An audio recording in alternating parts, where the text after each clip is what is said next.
Ons neem die Nasionale Seereddingsinstituut dikwels as 'n vanselfsprekende deel van ons Suid-Afrikaanse bestaan. Maar dis 'n onbaatsigtige en grootliks vrywilligerswerk, waar mense altyd gereed moet wees om lewensgevaarlike omstandighede aan te durf. Ons het by 2 dapper NSRI-manne gaan hoor wat dit verg en hoekom hulle dit doen. Die goed opgeleide bemanning van die Nasionale Seereddingsinstituut met al 51 stasies landwyd was oor die jare al 'n reddingsboei vir duisende mense.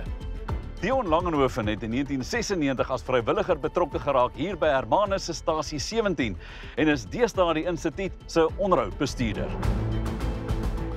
Dion, wat het jou destyds aangetrek tot die NSRI? Ek dink dit is maar die liefde van die see.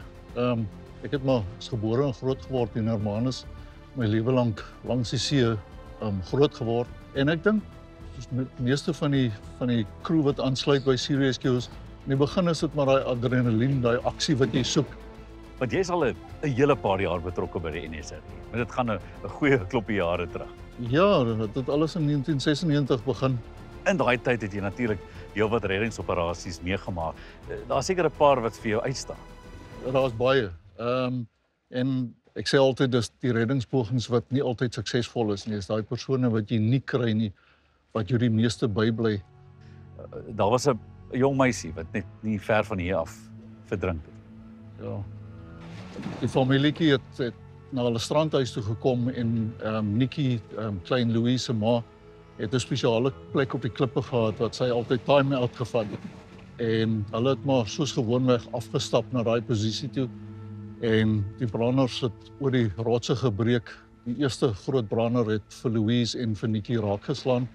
Die tweede brander het gebreek en Nikki sê sy het net gevoel sy Louise glip uit haar hand uit en ons kon nooit vir klein Louise kry nie. Sy was 7 jaar oud gewees en ja, dis hartseer. En daar was ook die vistreiler, die Lincoln. Ja, dit was ekstreme toestande daai dag. Die swelle was daai dag was dit so tussen 7 en 8 meter hoog gewees. Ons boot is 10 meter lank. Dit was die rofste seekondisies wat ek nog ooit in was. Maar jy weet, daar's 21 mense daar buite wat op jou wag om hulle te kom help.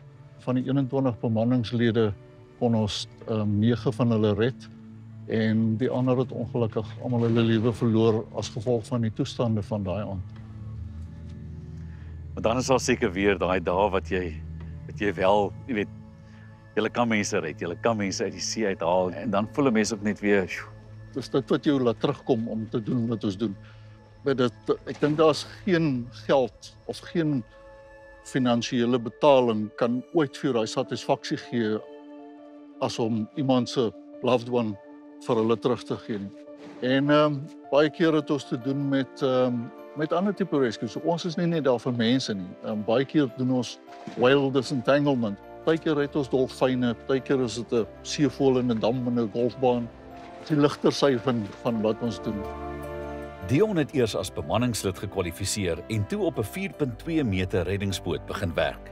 Hy vorder later tot by 'n 5.5 meter en uiteindelik tot by die 10 meter diepseevaartuig.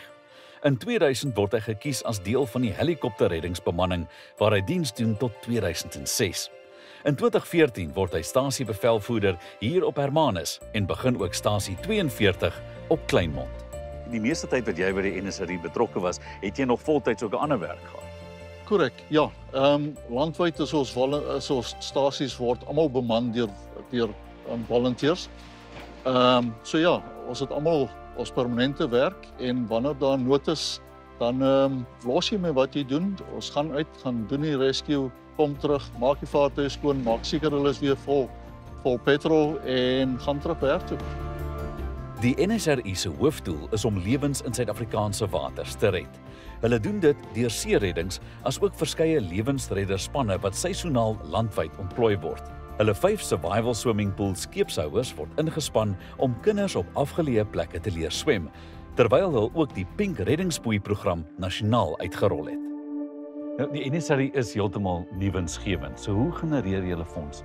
Ons het groot maatskappye wat basies ons partners is wat vir ons jaarliks 'n donasie doen. Dan het ons karkompetisie waar jy 'n loodjie kan koop om 'n voertuig te wen wat baie suksesvol is. En dan het ons call center wat jou bel en 'n donasie vra.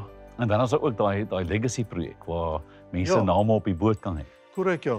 Soos met die ook hier, die rescue daar bo op die kant van die boot, bestaan uit honderde name uit. So jy doen 'n donasie aan Sea Rescue en die naam gaan op die rescueboot en vir die leeftyd van daai vaartuig wat 40 jaar plus is daai mense deel van elke redding wat daar buite gedoen word. Nou as ek so om my kyk, ek kan nie wag om te vra oor hierdie vaartuie en die toerusting wat julle gebruik nie. Ek weet dit maak sommer net se hart vinniger klop want it's exciting. Ja nee, dit is en is wonderlike vaartuie. Die ook hier agter my is 'n program wat so 2015 begin het om ons klas 1 die diepsee vloot te vervang. Die Ork is dan nou die offshore rescue craft. Dit is korrek, ja. En dit is eene wat eers in Frankryk gebou is. Ja, so die boot is daar gesien. Toe ons begin soek het na 'n nuwe vaartuig, het Mark Hughes wat toe ons operations director was, die vaartuig daar gesien en uiteindelik is daar besluit om op die Ork te gaan en die eerste ene is toe in Frankryk gebou en 'n tweede ene is toe daar gebou maar net die romp, die dek en die kajuit en ons het dit toe oorgebring Suid-Afrika toe om die res van die vloot plaaslik te bou. The Legacy is basies die eerste volle Suid-Afrikaanse vervaardigde Ork in ons vloot. En hierdie vaartuig is ook baie meer doeltreffend vir wat jy nodig het vir die NSRI. Korrek, ja. As gevolg van die ontwerp van die romp, laat dit ons toe om vinniger in rowwe seekondisies te kan ry. Dit laat ons toe om verder te ry as met ons vorige vaartuie. Met die Ork kan ons so 250 seemyl doen. Hierdie Ork het toevallig so 2 jaar terug het hulle 21 uur call gedoen. So die crew was letterlik vir 21 uur op die vaartuig. Op ons vorige vaartuie, ja, sou hulle nie so goed daarvan afgekom het nie. Om 'n NSRI bemanningslid te word, moet jy eers 'n fiksheidstoets en mediese ondersoek slaag. Daarna begin jou soek- en reddingopleiding wat tot 12 maande kan neem voor jy kwalifiseer om op reddingsoperasies te gaan. Opleiding is deurlopend en alle stasies oefen weekliks.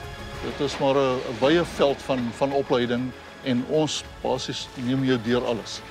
Jy stap in by NSRI met geen kennis nie en 'n jaar later het jy 'n wye kennis van wat nodig is. Mense sien altyd NSRI, hulle dink bote en noodhulp en redding, maar daar's baie ander goed by die stasies wat eintlik gedoen moet word. Ons het baie administratiewe take, ons het baie maintenance take. So as jy meganies aangeleë is en jy wil regtig net kom en aan 'n trekker werk of aan 'n boot werk, ons het 'n werk vir jou. As jy wil kom en net in die radio kamer sit en praat of administratiewe goed doen, jy kan dit doen. Ons het regtig oop arms enigiemand wat wil help. Edrich Kotse is 'n sagteware ontwikkelaar op Hermanus en tans stasie 17 se bevelvoerder. Ek is nou al so 6 jaar in Hermanus en my pa het my eintlik aanbeveel. Hy ondersteun al sy hele lewe lank die NSRI en hy het gesê, hoorie, daar's 'n stasie hier in Hermanus, gaan kyk daarna. En ek het nooit gedink toe ek hier aansluit, gaan ek staan as stasiebevelvoerder nie en beheer neem van die stasie en al die keuses maak. Ek weet nie hoe oud jy is nie, maar jy lyk jonk, so dis nogal baie op die skouers. Ja, ek sit heidaglik as die jongste stasiebevelvoerder, tweede jongste in die geskiedenis. Maar ja, as 27-jarige is ek nog jonk tussen my crew nog ook. Daar word dikwels gesê dat mens nooit jou rug op die see moet draai nie, want 'n ongeluk of fransbrander gebeur vinnig. Nog goeie raad is om altyd te swem waar daar lewensredders is.